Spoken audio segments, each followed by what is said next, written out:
Preventing allergic reactions to food. All of your staff should be trained on the basics of food allergies. Your front of house staff should be able to answer customer questions about the ingredients found in your menu items.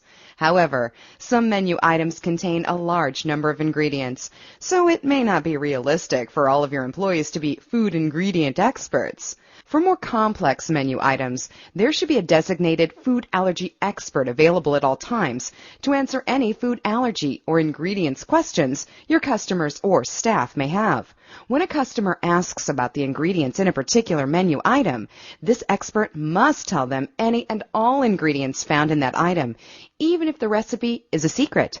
The health and safety of your customers are more important than protecting your secret recipe. Let's say you're working on the serving line and salmon patties are on the menu.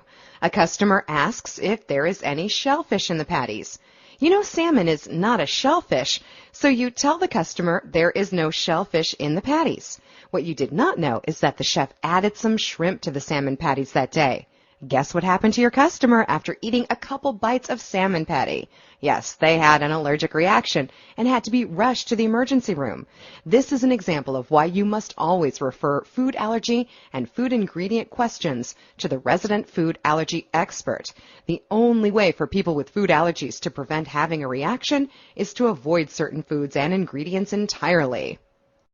We must be aware of cross-contamination because of its potential impact on food allergic customers.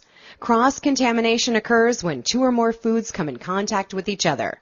This normally happens as a result of the cooking and production process, or while workers are putting food on display. For example, a customer orders a hamburger and the cook accidentally puts cheese on it.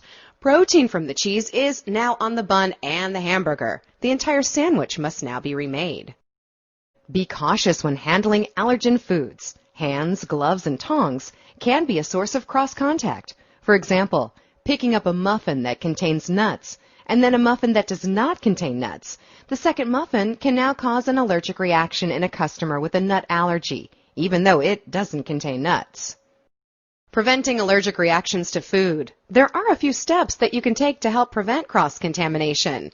These are: always wash your hands and replace your single-use gloves before preparing foods or when moving from one food to another.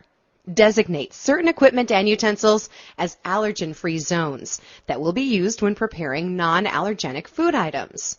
Make sure to thoroughly clean and sanitize all equipment, utensils, and food contact surfaces before and after preparing a food item. If possible, store allergenic foods away from other foods and store fresh foods in clean and sanitized containers only. Now let's take a look at how we should handle a situation where a customer is having an allergic reaction. First, treat it as an emergency situation. As we discussed earlier, a severe food allergy reaction can be life-threatening.